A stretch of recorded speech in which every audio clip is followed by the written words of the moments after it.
The blind millionaire's daughter was crying on the plane, but a flight attendant made her smile.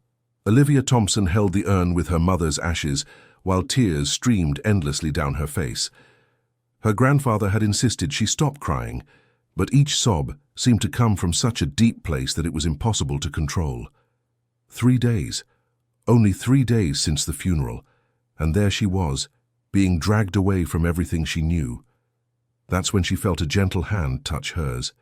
The female voice that accompanied it was different from the others she had heard on that flight. "It's okay if you need to cry," said the voice softly, almost a whisper. "Sometimes it's the only thing we can do." Olivia turned her face toward that voice. Her eyes, which had seen nothing but shadows since birth, seemed to be searching for some comfort in that gentle tone. "My mother," she began, but her voice failed. She swallowed hard and tried again. "She passed away just 3 days ago, and my father is already sending me away." The flight attendant didn't respond immediately. Olivia felt the seat beside her sink slightly, as if someone had sat down there. "Where are you going?" the woman asked. "To France. A specialized boarding school, that's what my father says." Olivia pressed the urn against her chest.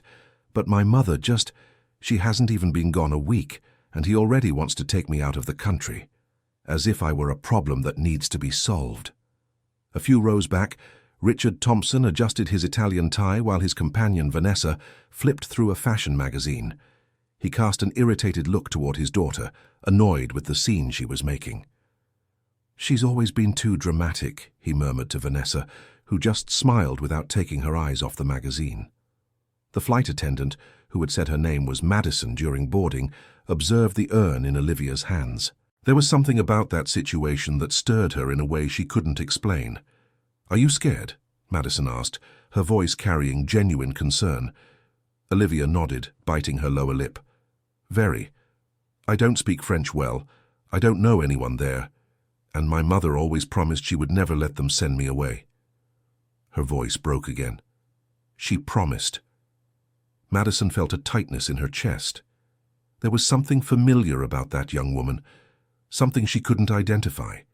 The way her fingers nervously touched the urn, the texture of the dark hair falling over her shoulders. "May I ask your mother's name?" "Elizabeth Thompson." Olivia took a deep breath, trying to compose herself. "She was the most amazing person in the world. She never made me feel different for not being able to see. She said I saw the world in a way most people never could." Madison swallowed hard. Elizabeth. The name echoed in her mind like a distant bell, awakening memories she had stored away long ago. "And your father?" Madison forced the question, though something inside her already knew the answer. "He was always distant, even when my mother was alive." Olivia wiped her tears with the back of her hand. "But in the last few months he practically disappeared. My mother got sick, and he barely showed up at home." The airplane cabin was quiet, except for the constant hum of the engines. Madison looked at Olivia's hand, and that's when she saw it. On the young woman's left wrist, a delicate silver bracelet with a small star-shaped pendant. Madison felt the world spin. "Your bracelet," she said, her voice coming out shakier than she intended. "It's very pretty." Olivia touched the object on her wrist, a sad smile appearing on her lips. "It was the first thing my mother gave me when she adopted me. I was 5 years old. She said it was special, that someone very important had given it to her to give to me. I've never taken it off." Madison's heart raced. It couldn't be. Not after all these years. "You were adopted?" The words came out almost breathless. "Yes. I lived in an orphanage in Denver until I was 5 years old. I don't remember much from that time. Just a voice." Olivia tilted her head, as if trying to recall a distant memory. "A voice that sang to me every night. I never found out who it belonged to." Madison had to grip the edge of her seat to keep from trembling. 23 years. 23 years had passed since she had held that little blind girl in her arms, singing her to sleep every night at St. Mary's Orphanage in Denver. 23 years since Elizabeth Thompson had appeared, with her gentle smile and eyes full of love, to adopt little Olivia. "Do you have anything your adoptive mother gave you besides the bracelet?" Madison asked, trying to control the emotion in her voice. Olivia thought for a moment, then nodded. She gave me a music box. It always plays the same tune. I don't know the name of the song, but my mother said it was the song that the person who took care of me at the orphanage used to sing. Madison closed her eyes. The song. It was Lullaby, an old Brazilian lullaby that her own mother sang to her when she was a child. It was the same song she sang to all the children at the orphanage, but especially to little Olivia, who was so afraid of the dark she couldn't see. "Madison," the chief steward's voice cut through the moment. "I need you in the galley. Now." Madison hesitated, looking at Olivia. "I'll be right back, okay? Don't go anywhere." Olivia managed a half smile. "On an airplane? I don't think I have much choice." Madison stood up, but before she could take 2 steps, Richard Thompson appeared next to his daughter. "What's going on here?" His voice was cold, controlled. "Why is this flight attendant bothering my daughter?" Olivia straightened up in her seat. "She's not bothering me, Dad. She's being kind, something you haven't been." Richard completely ignored his daughter's comment, fixing his eyes on Madison. "I paid for first-class service, not intrusion. I suggest you get back to your work." Madison took a deep breath, maintaining her professionalism. "Of course, sir. I was just checking if your daughter needed anything." "She needs nothing except to arrive at her destination." Richard took the urn from Olivia's hands, who immediately protested. "Dad, give that back to me. Those are my mother's ashes, and we will scatter them in Paris as planned. You don't need to cling to it as if it were a toy." He placed the urn in the overhead compartment. "Dear listener, if you're enjoying the story, please take a moment to like and especially subscribe to the channel. It really helps us who are just starting out. Now, continuing." Olivia was trembling with anger and pain. Madison saw fresh tears streaming down the young woman's face, and something inside her broke. Without thinking, she turned to Richard. "With all due respect, sir, your daughter just lost her mother. She has a right to hold the ashes if it comforts her." The silence that followed was heavy. Richard looked at Madison as if she had committed the greatest absurdity in the world. "Are you telling me how to raise my daughter?" "I'm saying she is grieving and deserves compassion." Vanessa appeared next to Richard, placing a possessive hand on his arm. "Honey, it's not worth arguing with the staff. Let's go back to our seats." But Olivia was not quiet anymore. Something in Madison's defense had ignited a flame that had been extinguished for a long time. "Who are you to talk about compassion, Dad? Where was your compassion when Mum was sick and you spent your nights away from home? Where was your compassion when she begged you to stay and you said you had important meetings?" Richard turned red. "Olivia, control yourself. You're making a scene." "I don't care." Her voice came out louder than she intended. "You didn't care when she needed you. You didn't care when she cried alone in her room. And you don't care now that she's gone. All you want is to get rid of me so you can live your new life."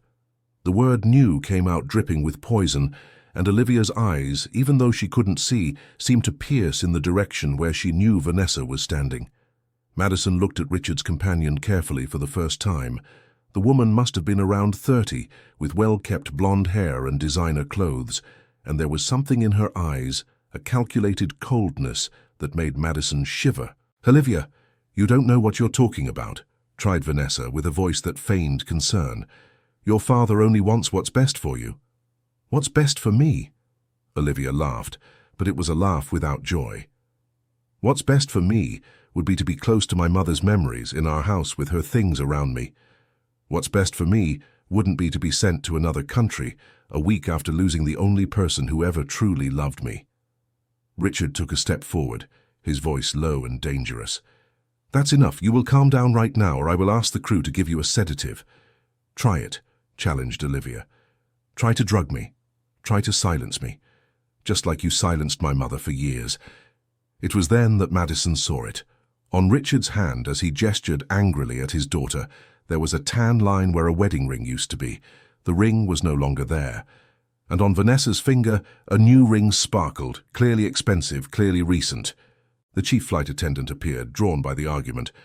"Is there a problem here?" Richard immediately changed his posture, returning to the mask of the respectable businessman.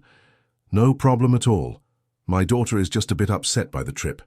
If possible, I'd like this flight attendant," he pointed at Madison, "to stay away from her for the rest of the flight." Madison was about to protest, but the chief, Sharon, a woman of about 50 with a tired expression, nodded. "Of course, Mr. Thompson. Madison, I need you in the other section." Before leaving, Madison approached Olivia and quietly whispered, "Don't give up. I'll find a way to help." Olivia just nodded slightly, the tears still wet on her face. Madison followed Sharon to the galley where she was reprimanded for getting too involved with the passengers, but she barely heard the words. Her mind was 1,000 miles away, 23 years in the past, in an orphanage in Denver. She was 22 when she started working as a volunteer at St. Mary's. Freshly graduated with a degree in education, full of dreams and hope, she wanted to make a difference in the children's lives. And then she met Olivia, a little girl of just 3 years old, blind from birth, scared of everything and everyone. Madison remembered how Olivia cried every night, calling for a mother who would never come. She remembered how she had picked the little girl up for the first time, feeling the small body tremble with fear, and she remembered starting to sing the same song her mother sang to her. "Lullaby, my love, lullaby." Olivia had calmed down that night, and the next, and every night after that. Madison had become attached to that child in a way that wasn't professional, that wasn't appropriate for a volunteer. But she couldn't help it. There was something about that little girl that touched a part of her soul she didn't even know existed. For 2 years, Madison cared for Olivia. She taught her to explore the world through touch, sounds, and smells. She taught her not to be afraid. And when Elizabeth Thompson appeared, wanting to adopt a child, Madison knew immediately that she would be perfect for Olivia. Elizabeth was a widow, childless, a retired teacher with enough means to give a good life to a special child. But more than that, there was a glimmer in her eyes when she looked at Olivia for the first time. A glimmer of instant love. Madison had helped with the transition. She had spent weeks preparing Olivia, explaining that she would have a real mother now.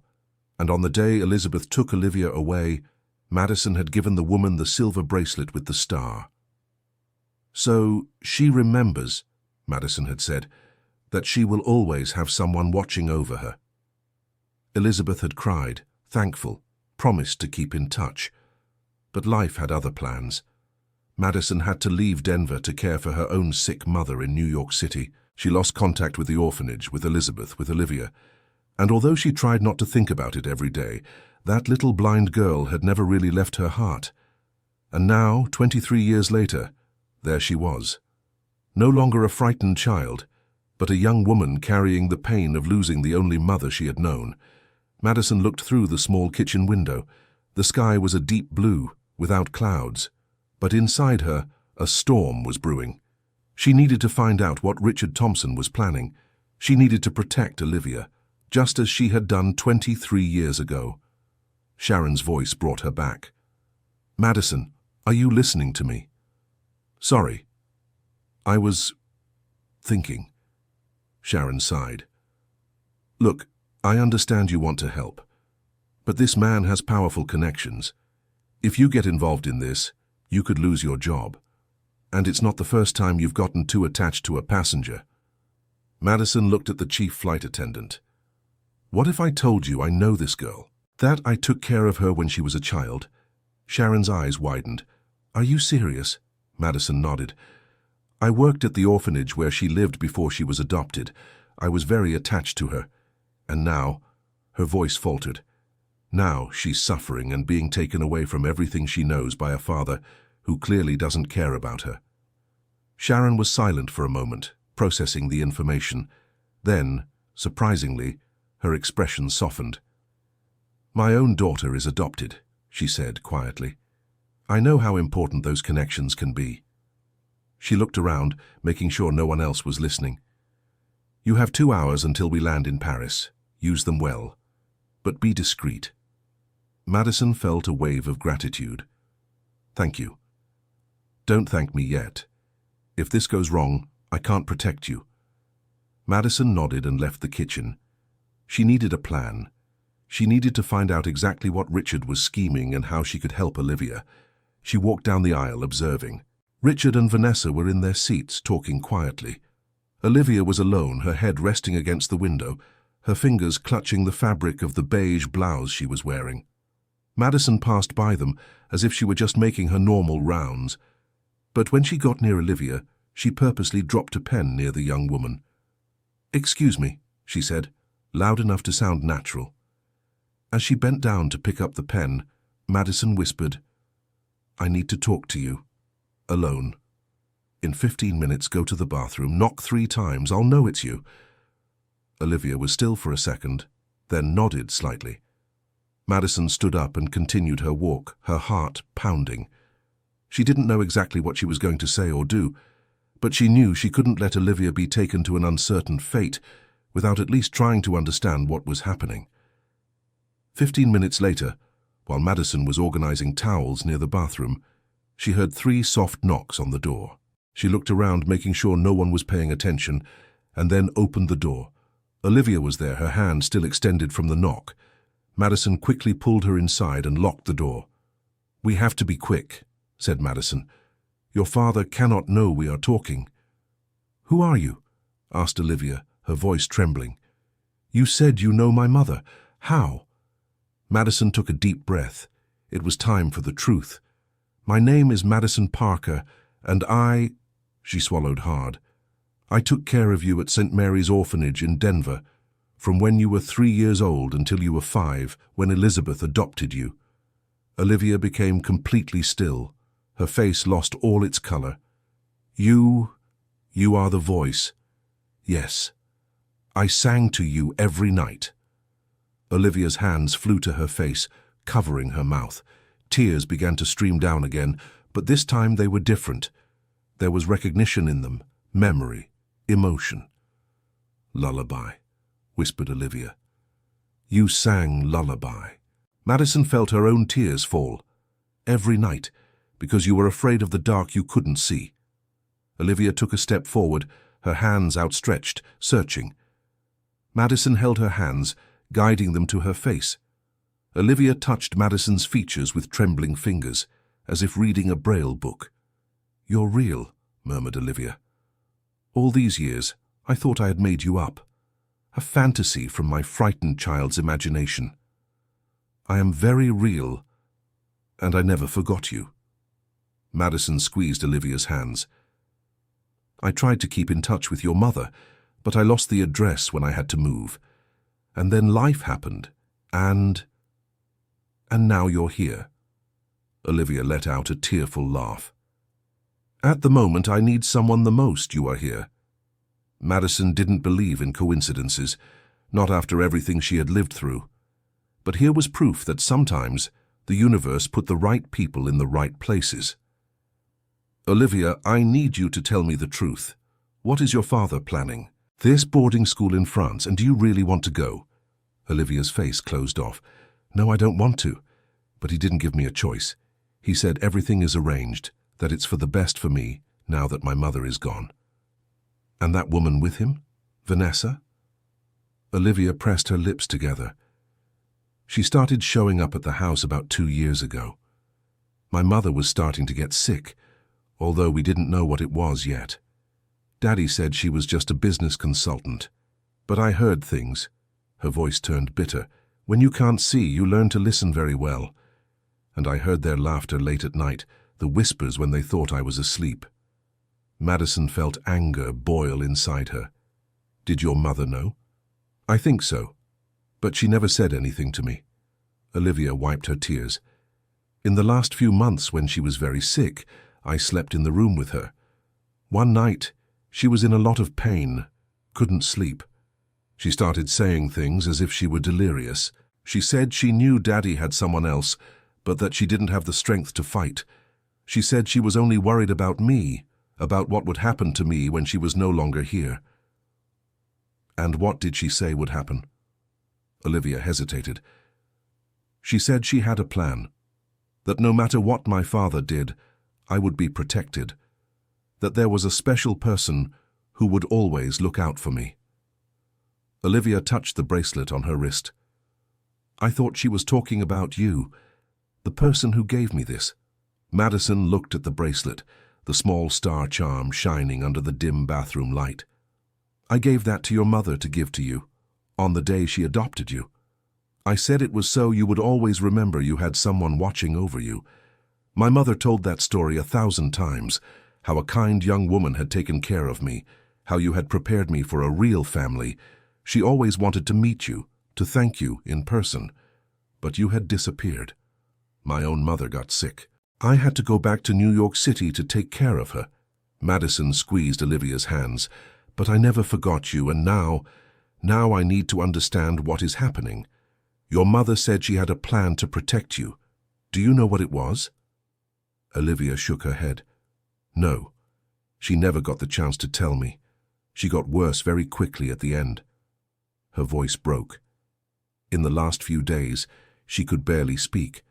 But once, she held my hand very tightly and said, "Find Madison. She'll know what to do." Madison felt as if the floor had disappeared beneath her feet. She said my name. She did. I thought she was delirious, because Madison was just the lady from the orphanage, someone from the past. "How was I going to find you after so many years?" Olivia let out a humorless laugh. "And then you show up here on the plane at the exact moment I'm being taken away from everything." Loud knocks on the door made them jump. "Olivia!" It was Richard's voice. "I know you're in there. Come out now." Dear listener, if you're enjoying the story, please take a moment to like and especially subscribe to the channel. It really helps us who are just starting out. Now continuing. Madison and Olivia exchanged looks. "Well?" Olivia couldn't see, but she turned her face in Madison's direction.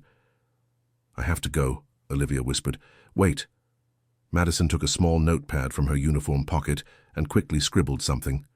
Then she took Olivia's hand and placed the folded paper in her palm. "My phone number. When we get to Paris, if you need anything, call me. Promise." Olivia closed her hand around the paper. "I promise." Madison unlocked the door. Outside, Richard was red with anger, with Vanessa at his side. "What's going on here?" he demanded to know. "Your daughter wasn't feeling well, sir.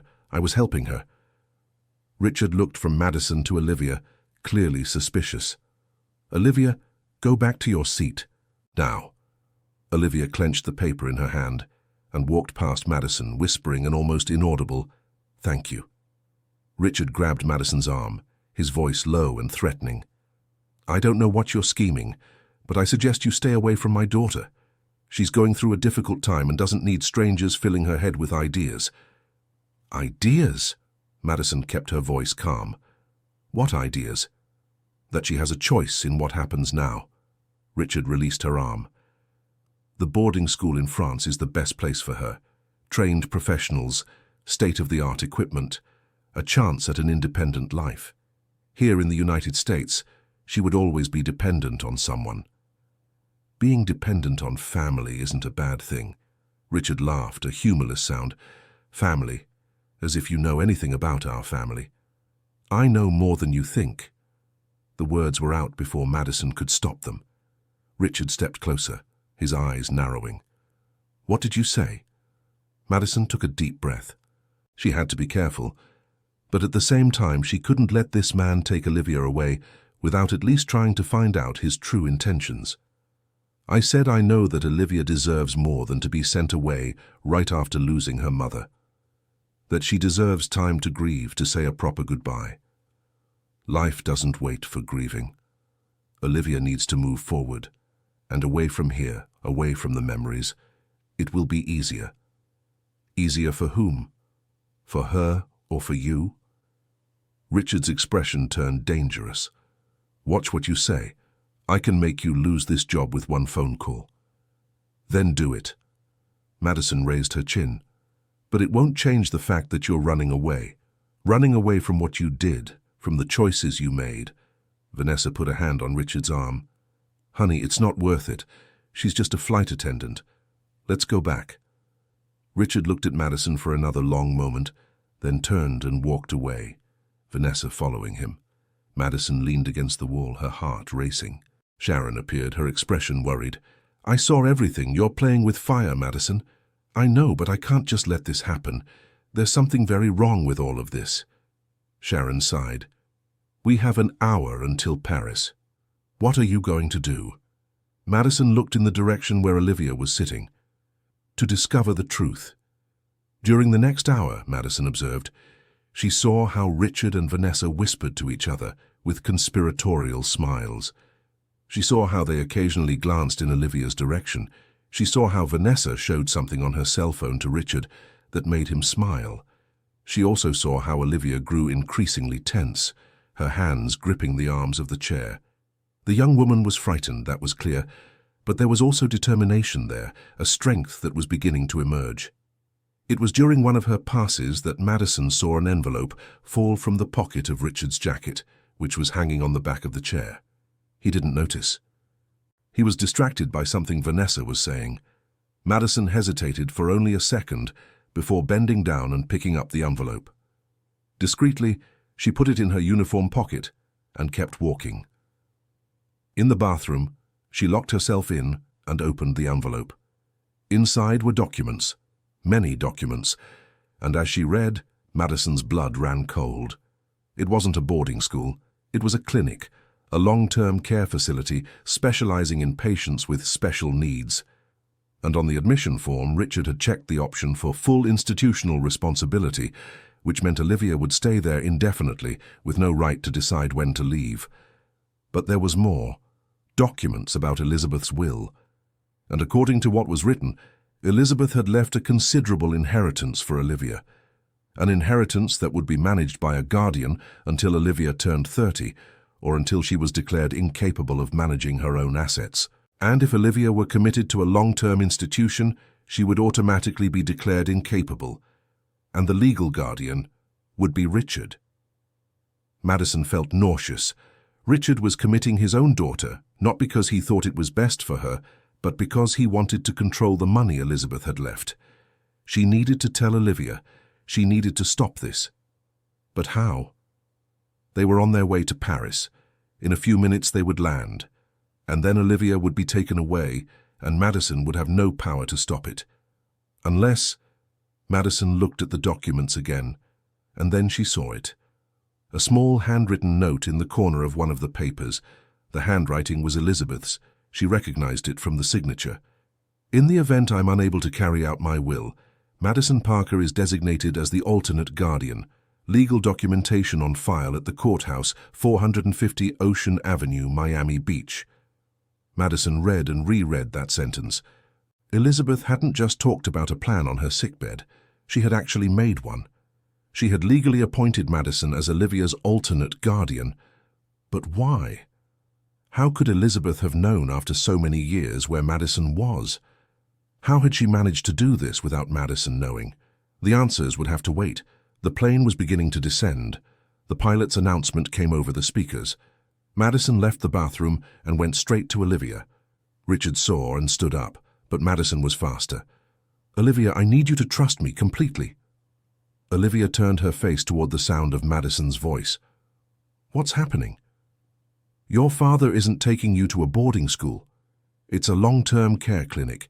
He wants to commit you to gain control of the inheritance your mother left.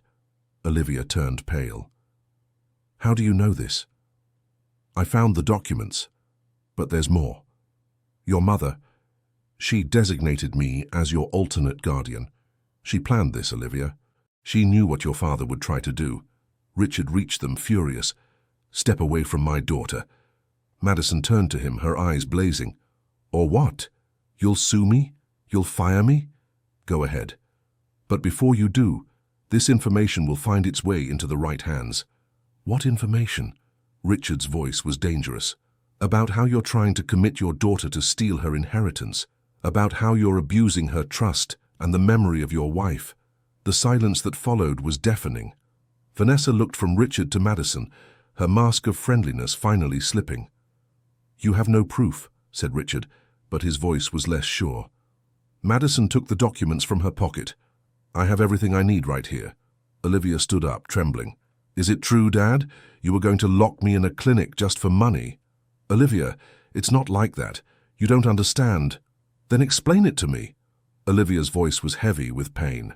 Explain to me how this isn't exactly what it looks like. Richard opened his mouth, but no sound came out.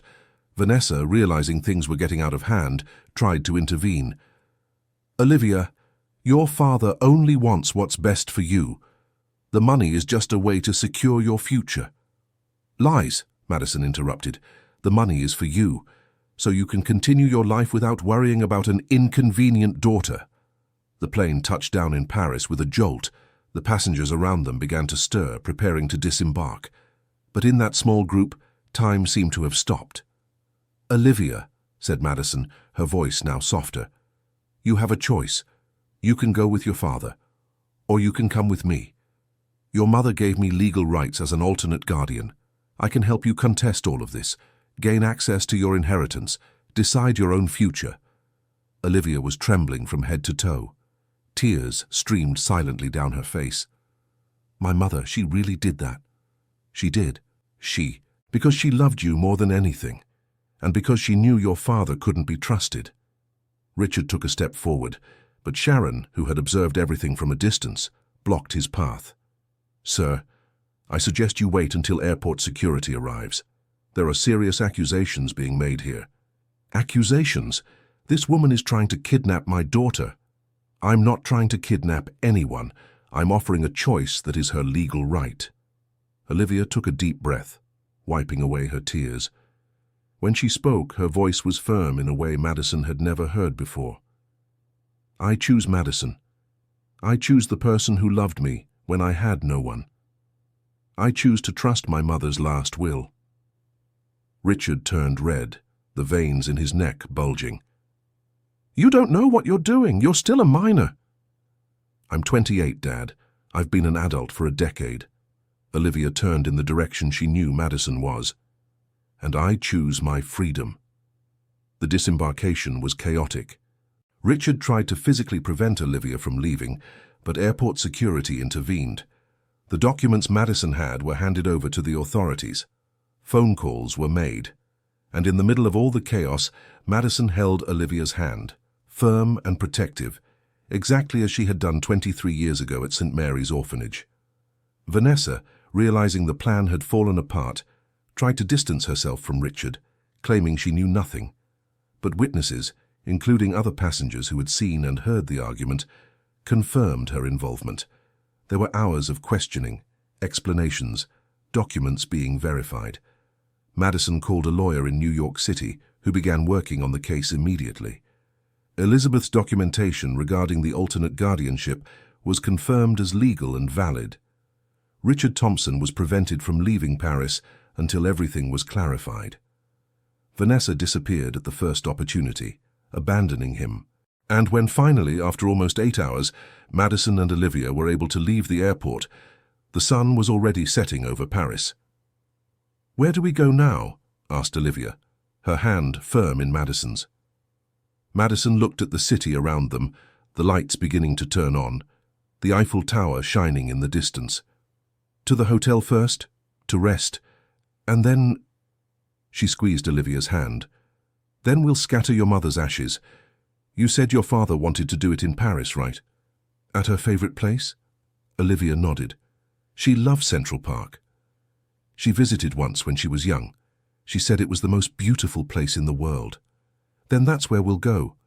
We'll say our goodbyes to her the right way. With love, with respect, with time. Olivia let out a sob, but this time it wasn't just from sadness. There was relief there too. Freedom. Thank you, she whispered, for showing up, for saving me. Madison put her arm around Olivia's shoulders, gently guiding her. You're the one who saved me, little one. You saved me from living with the regret of having lost you, from never knowing what happened to you.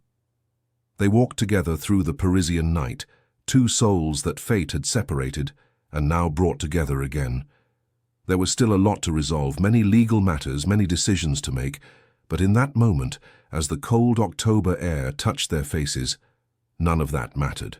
All that mattered was that they were together, and that Olivia finally had someone she could trust completely, someone who had loved her since she was just a scared little girl in the dark. At the hotel, Madison helped Olivia get settled. The young woman was exhausted, both physically and emotionally. But before sleeping, she held Madison's hand. "Tell me," she asked. "Tell me everything about when I was little. About you. About the orphanage. About what it was like before my mother found me." Madison sat on the edge of the bed, just as she had done so many times years before. "You were the bravest child I had ever met," she began, her voice soft. "You were only 3 years old when you arrived at St. Mary's, so small, so scared, but you had a strength inside you that no one could see. Tell me how we met. The first time." Madison smiled, the memory coming back vivid. "It was my first day as a volunteer. I was nervous, didn't quite know what to do, and then I heard crying coming from the garden. I went there and saw you, curled up under a tree, crying as if the world had ended." "Why was I crying?" "You had lost your doll.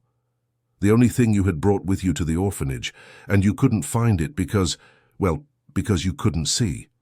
Olivia squeezed Madison's hand. "And you helped me find it."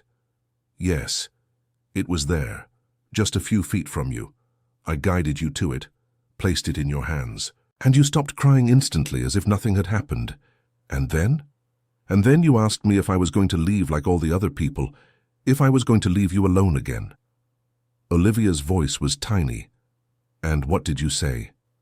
"I said I would stay, that I would stay until you didn't need me anymore." Madison felt tears in her eyes.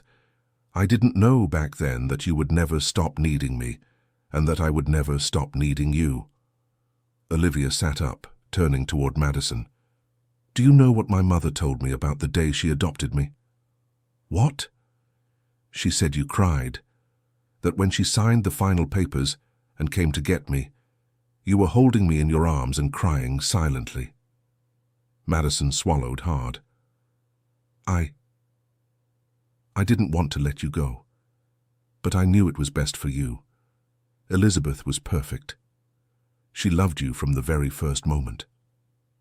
She said you hugged her, that you whispered something in her ear that she never forgot. I asked her to always remind you that you were special, that your blindness didn't define you, that you could be whatever you wanted to be. And she reminded me. Every single day of my life, she reminded me." Olivia wiped her tears. "She told me about you so many times that I felt like I knew you, the kind lady who sang to me, the lady who taught me there was nothing to fear." Dear listener, if you're enjoying the story, please take a moment to like the video and especially to subscribe to the channel. It really helps us who are just starting out. Now, continuing. Madison could no longer hold back the tears. 23 years of longing, of unanswered questions, of stored-up love, all came crashing down in that moment. "I'm so sorry," she sobbed.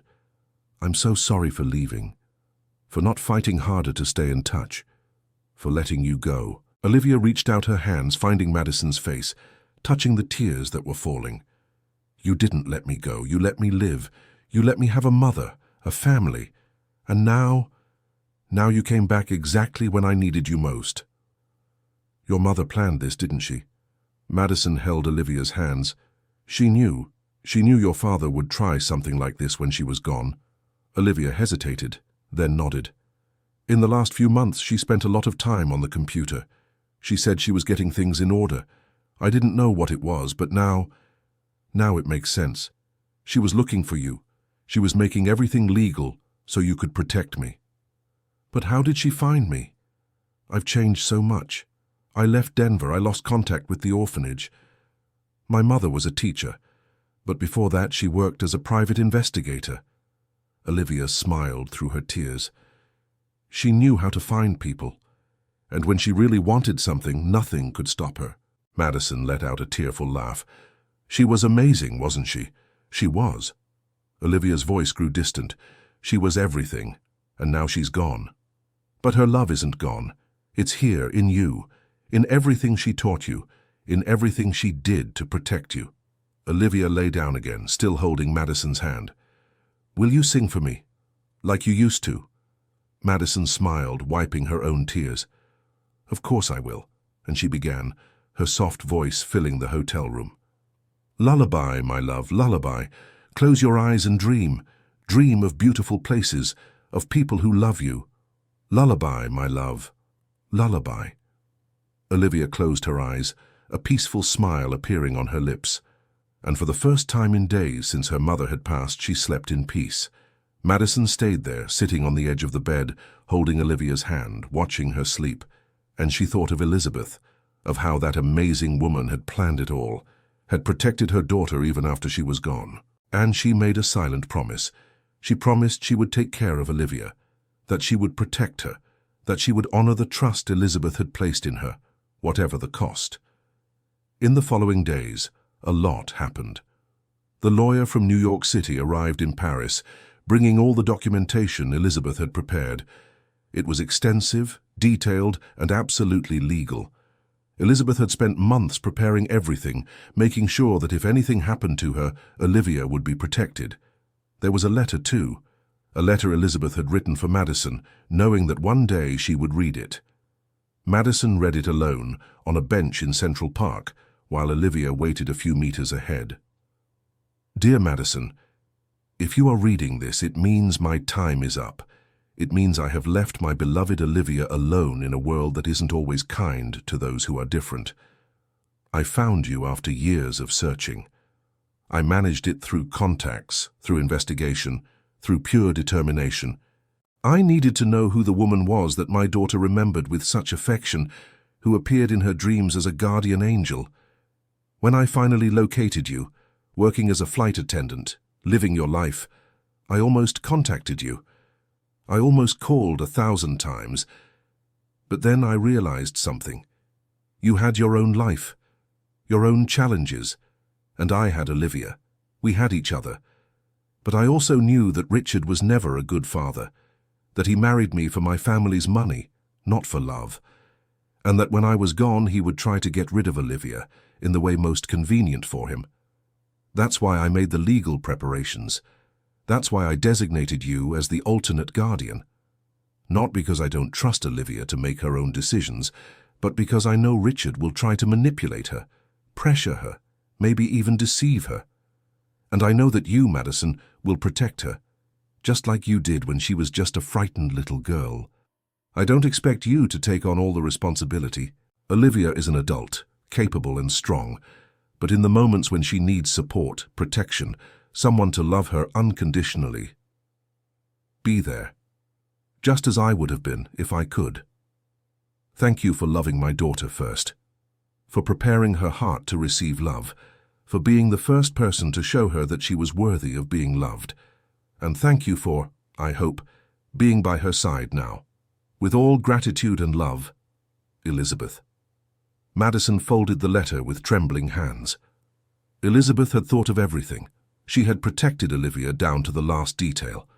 She stood up and went to where Olivia waited, sitting on a bench, the urn with her mother's ashes in her lap.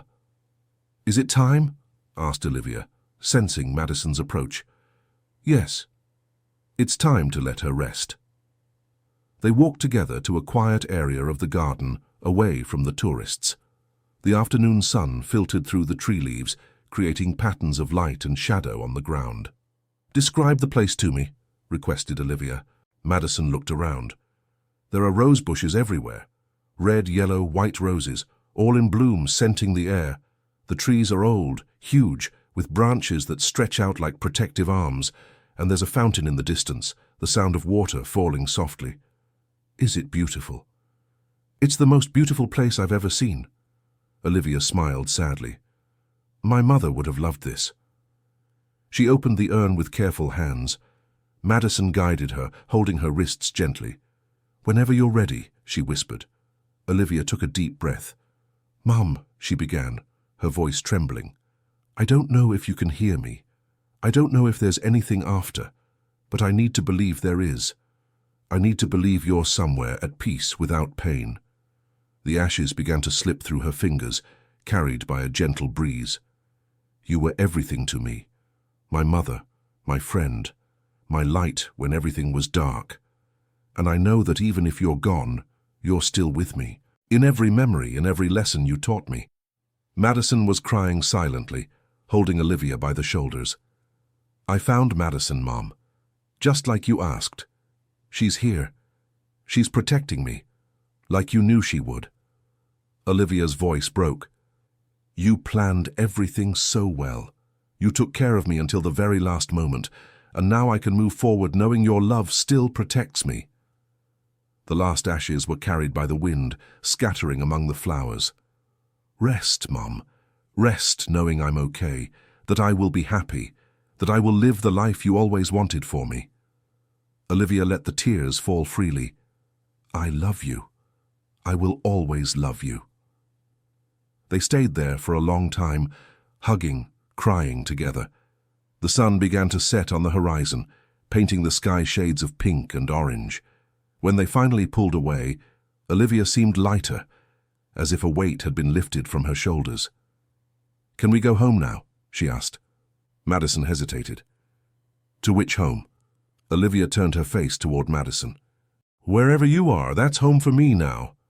Madison felt her heart tighten and expand at the same time. Then let's go to New York City, to my home, and we'll figure out what comes next together. The flight back to the United States was completely different from the flight there. Olivia was calm, at peace. There were no more desperate tears, no more fear. Madison had managed to get a few days off, explaining the situation to the airline. Sharon had been instrumental, supporting her completely and helping with all the necessary paperwork. During the flight, they talked about everything and nothing, about the past, the present, their dreams for the future.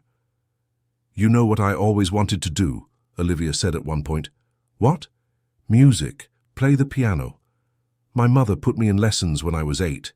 She discovered I had a natural talent, she smiled. But my father always thought it was a waste of time. She said I should focus on practical things like learning to live independently. And you want to continue? With music? Olivia nodded enthusiastically. Yes, I want to study seriously. Maybe even teach one day, teach other blind children that they can make music just as well as anyone. Madison smiled. Then, that's what we'll do. We'll find the best teachers, the best schools. We'll make your mother proud. She would already be proud. Olivia touched Madison's hand. She is proud. I know she is. When they arrived in New York City, Madison took Olivia to her apartment. It was small, cozy, nothing like the mansion where Olivia had grown up. But it had something the mansion never had: love. Welcome, said Madison, guiding Olivia through the door. It's not much, but it's perfect, Olivia interrupted. I can feel it. There's life here. There's love. In the following days, they established a routine. Madison had to return to work, but she arranged her flights to be home as much as possible. Olivia explored the apartment, memorizing every corner, every object, and every night before bed, Madison sang to her, "Lullaby, my love, lullaby." But the peace wouldn't last long. Richard had not given up. 1 month after their arrival in the United States, he showed up in New York City with lawyers and documents demanding custody of Olivia back. The legal battle was intense. Richard claimed that Madison had manipulated a vulnerable young woman, that she had taken advantage of the situation. But Olivia's lawyers, paid with the inheritance money Elizabeth had left, were good, and there was Elizabeth's documentation, irrefutable, legal, clear. The trial happened on a cold July morning. Olivia was nervous, her hands shaking as Madison held them. "Everything will be all right," whispered Madison. "The truth always wins." "And if it doesn't? What if they force me to go back to him?" "They won't. Trust me." In the courtroom, Richard was seated with his lawyers, his expression confident. Vanessa was nowhere to be seen. She had disappeared completely after the incident in Paris. The judge, a man in his 60s with a stern expression, reviewed the documents carefully. Then he called Olivia to testify. Madison guided her to the witness chair, then reluctantly stepped away. "Miss Thompson," the judge began, "do you understand the nature of this hearing?" "Yes, sir." "My father is trying to invalidate the alternate guardianship my mother established. And you wish to stay with Mrs. Madison Parker?" Olivia did not hesitate. "Yes, more than anything." "Can you tell us why?" Olivia took a deep breath. Because she loves me. Not for the money, not out of obligation, but because she genuinely cares for me. Her voice grew firmer. My father tried to commit me to a clinic to gain access to my mother's inheritance. He tried to take away my freedom, my independence, everything I had. Madison saved me from that. Is there proof of these allegations? Olivia's lawyer stood up. Yes, Your Honor. We have the documents Mr. Thompson had in Paris, showing his plans for commitment. We have testimony from fellow passengers on the flight, and we have the legal documentation that Mrs. Elizabeth Thompson prepared before she passed. Everything was presented. The documents, the testimonies, the audio recordings a passenger had made of the argument on the plane. Richard tried to defend himself, claiming it was all a misunderstanding, that the clinic was just an option he was considering, that he never intended to harm Olivia. But when Vanessa was tracked down and brought to testify, everything fell apart. She, trying to save her own skin, confirmed that Richard had planned it all, that he wanted access to Elizabeth's money, that he never truly cared about Olivia. The judge listened to everything in silence. Then he banged his gavel. It is clear to me that Mrs. Elizabeth Thompson, in her full right, established Mrs. Madison Parker as the alternate guardian for her adult daughter in case of need, and it is equally clear that such a need exists. He looked sternly at Richard. Mr. Richard Thompson has demonstrated an intention to harm his own daughter for financial gain. Therefore, I rule that the alternate guardianship is valid and that Miss Olivia Thompson has the right to choose with whom she wishes to live. Case closed. The room erupted in murmurs. Richard turned red, shouting objections, but it was in vain. Olivia stood up, searching with her hands. Madison ran to her, hugging her tightly. It's over, whispered Madison. It's really over now. Olivia buried her face in Madison's shoulder, sobbing, We're free, finally free. They left the courthouse hand in hand, the afternoon sun lighting up their faces. There were photographers, reporters, questions being shouted, but they ignored everything. All that mattered was that they were together, and that no one could separate them now. In the following months, Olivia's life changed completely. She started piano lessons with one of the best teachers in New York City. Her natural ability, combined with years of repressed passion, blossomed quickly. Madison reduced her flights, wanting to be more present, and when she had to travel, an elderly neighbor, Mrs. Charlotte, stayed with Olivia. The woman was 70 years old and had lost her own daughter years ago. She and Olivia formed a special bond. You remind me of my Caroline, Mrs. Charlotte said one day while they were having tea on the porch. She was special too, not blind, but she had other difficulties, and I loved her more than anything. Olivia touched the woman's wrinkled hand. What happened to her?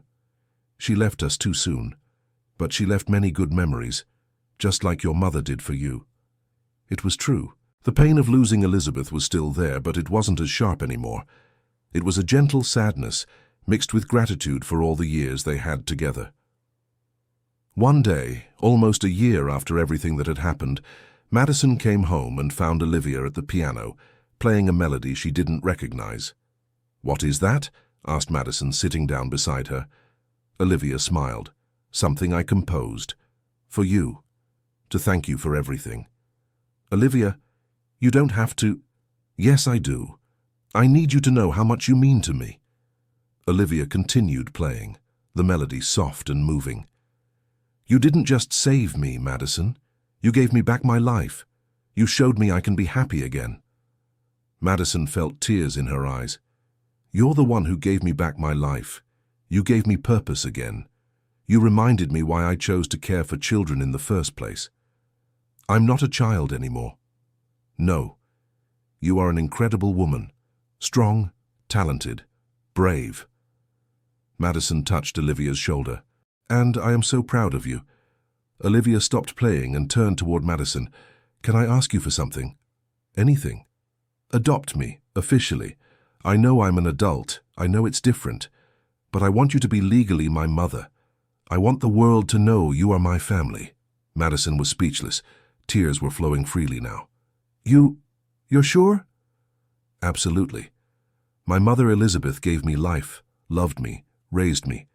But you're the one who is here now, who protects me, supports me, loves me. And I want to honor that. I want to honor both of you." Madison hugged Olivia tightly. "It would be the greatest honor of my life."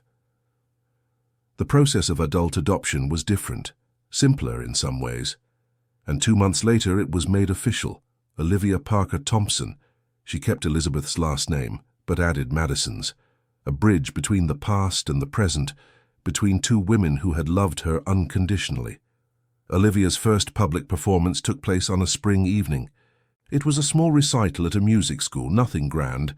But for Olivia and Madison, it was everything. Madison was in the audience, among other families, her heart beating fast. Mrs. Charlotte was by her side, having insisted on coming. When Olivia walked onto the stage, guided by her teacher, there was a moment of silence. She looked beautiful, in a simple yet elegant dress, her dark hair falling loose over her shoulders. She sat at the piano, her hands finding the keys with ease. And then she began to play. It was the song she had composed for Madison, the melody that told their story, of loss and finding, of pain and healing, of a love that transcended time. The audience fell into absolute silence, hypnotized, and when the last note echoed through the room, there was a pause before the applause erupted. Madison was crying, as was Mrs. Charlotte. It was impossible not to be moved. Olivia stood up and bowed, and then, surprising everyone, she spoke. "This song was for my mother, not the one who gave me life, but the one who gave me back the will to live." She turned her face toward where she knew Madison was. "Thank you, Mum, for everything." The audience applauded even louder. Madison stood up, unable to contain herself, and went to the stage. Olivia heard her steps and stretched out her arms. They embraced on stage, under the applause and tears of everyone present. It was a moment of pure truth, of a love that had overcome all adversity. Richard tried to get in touch a few times in the following years, but Olivia refused to see him. She had closed that door, that chapter of her life. He lost all access to Elizabeth's inheritance, which was managed by Olivia with Madison's help. Vanessa disappeared completely. Rumors said she had moved abroad. But Olivia didn't care. Her life now was about music, about growth, about happiness. 3 years later, she opened a music school for children with visual impairments. The school was named Elizabeth Madison, in honor of the two women who had shaped her life. Madison was there at the inauguration, cutting the ribbon next to Olivia. "Your mother would be so proud," Madison whispered. Olivia smiled. Both of them would. And it was true, Elizabeth with her careful planning, with her protective love, and Madison with her constant presence, with her unconditional love. Together, even though one was no longer there, they had given Olivia everything she needed, not just to survive, but to thrive. The school was a success. Children of all ages came to learn music, to learn that their limitations did not define them. And every evening, before closing the school, Olivia would play a song. Sometimes it was something classical, sometimes it was something she had composed, but always, always, she ended with the same melody. "Lullaby, my love, lullaby." It was her way of giving thanks. To Elizabeth, for having loved first. To Madison, for having loved always. And to life for having given her a second chance. Madison eventually retired from her life as a flight attendant. She dedicated herself fully to helping Olivia at the school, to living each day to the fullest. They traveled together, saw the world. Olivia experienced the textures, sounds, and smells of different places, and on every trip they would leave a rose, a way to honor Elizabeth, to keep her alive in their memories. Mrs. Charlotte became an integral part of their lives.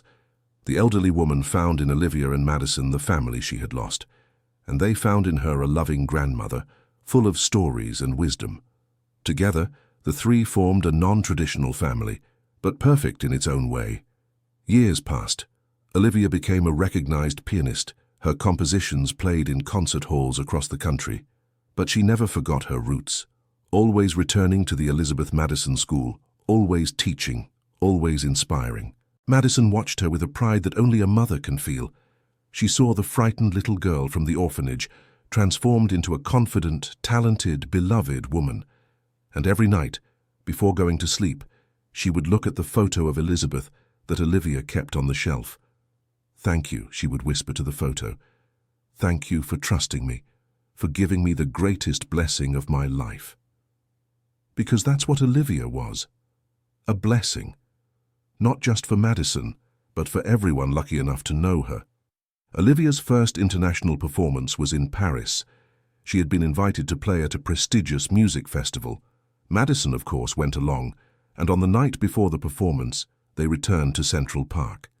"It's as beautiful as you described," said Olivia, feeling the gentle breeze, hearing the distant sound of the fountain. "Do you still remember? Every word, every detail." Olivia squeezed Madison's hand. "This is where we started over, isn't it? Where we let the past rest and embrace the future." "It is." Madison looked around, memories of that difficult day coming back.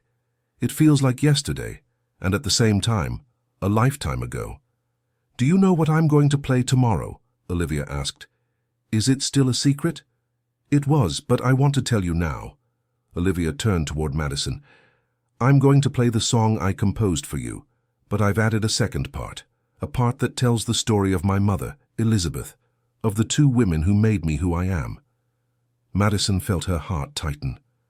"Olivia, I want the world to know that true love transcends everything. It transcends blood, it transcends time, it even transcends life itself." The following night, Olivia took the stage at the Grand Parisian Theatre. The audience was packed, full of critics, renowned musicians, and music lovers from all over the world. Madison was in the front row, Mrs. Charlotte by her side. The elderly lady had insisted on making the trip, even at 80 years old. Olivia sat at the piano, and before she began to play, she spoke. In English, then translated into French. "This piece is dedicated to two women, one who gave me life and love, another who gave me back hope when all seemed lost. Elizabeth and Madison, my mothers, my world." And then she played. The music began softly, almost sad. It was the pain of loss, the loneliness of a frightened child. But then it changed. It grew stronger, more hopeful. It was the meeting, the healing, the renewed love, and it ended with the familiar melody. "Lullaby, my love, lullaby." When the last note faded, there was absolute silence. And then the audience rose. A standing ovation that lasted for minutes. Olivia was crying, Madison was crying, Mrs. Charlotte was crying. It was a moment of pure catharsis, of recognition, of love. Olivia had to play 3 encores, and after each one the applause grew even louder. When she finally left the stage, she went straight into Madison's arms. "I did it," she whispered. "I honored them. You have always honored them, just by existing, by being who you are." They stayed in Paris for another week. They visited museums, explored the city, created new memories. And on the last day, they returned once more to Central Park. "You know," said Olivia, sitting on the same bench where they had scattered Elizabeth's ashes, "I think she knew, from the very beginning." "Knew what?" "That you and I needed each other, that we were the missing piece in each other's lives." Olivia smiled. "That's why she did everything she did, not just to protect me from my father, but to bring us together." Madison thought about it, and she realized Olivia was right. Elizabeth had seen something no one else had, the deep connection between Madison and Olivia, the love that had begun when Olivia was just a child, and that had never truly ended. "She was wise," said Madison. "More than any of us." "She was, and wherever she is, I know she's smiling now." Madison looked up at the blue sky, a single white cloud drifting lazily. "I know it too." They returned to the United States with their hearts full. Olivia had received offers for performances in several countries. Her career was taking off in a way she had never imagined. But she always came back home, to New York City, to Madison, to Mrs. Charlotte, to the Elizabeth Madison School, because that was where her heart was, that was where she belonged. 5 years after it all began, on the anniversary of 28 years since Madison met Olivia for the first time at St. Mary's Orphanage, they organized a celebration. It wasn't Olivia's birthday, but the anniversary of when their lives first crossed paths. The school was decorated. All the students were there, as well as former students, teachers, and friends. Mrs. Charlotte, now 85 but still vibrant, cut the cake together with Madison and Olivia. 28 years, the lady said, her voice still firm. 28 years of a love story that few are lucky enough to have. Olivia hugged the lady. Thank you for being a part of it, Grandma. Mrs. Charlotte had asked to be called that, and Olivia and Madison loved the idea. The party was beautiful. There was music, dancing, and laughter. It was a celebration not just of the past, but of the present and the future. And when the evening was ending, Olivia asked for silence. I want to thank everyone for being here, for celebrating with us. She held Madison's hand, but most of all, I want to thank this woman by my side, who loved me when I had nothing to offer but fear and tears, who never gave up on me, who showed me that family isn't about blood, but about love. Madison was trying not to cry, but failing miserably. And I want to thank the woman who is no longer here, but who will always be in our hearts. Elizabeth, the mother who chose me, who loved me, who planned every detail to ensure my happiness even after she was gone. Everyone observed a moment of silence in honor of Elizabeth. And finally, Olivia continued, I want to say that 28 years ago, a young volunteer held a frightened little girl and sang to her, and that song never stopped. It keeps echoing in every day, in every moment, in every note of music I play. She turned to the piano and began to play. Lullaby, my love, lullaby. And one by one, everyone in the room began to sing along, mixed voices, hearts united. It was more than a song, it was an anthem to love, to family, to hope. When she finished, Olivia stood up and hugged Madison. Thank you, she whispered, for loving me first, and for never stopping. Madison held her tight. Loving you was the easiest thing I've ever done, ever, and it will continue to be. Always. End of story. And now, dear reader, tell us what you thought of this story. Did Olivia make the right choice in trusting Madison? Have you ever lived or know of a similar story of unexpected reunions? Leave your honest opinion in the comments. We would love to know what you think. Thank you so much for your company on this emotional journey. Don't forget to leave your like and, most importantly, subscribe to the channel so you don't miss other touching stories like this one.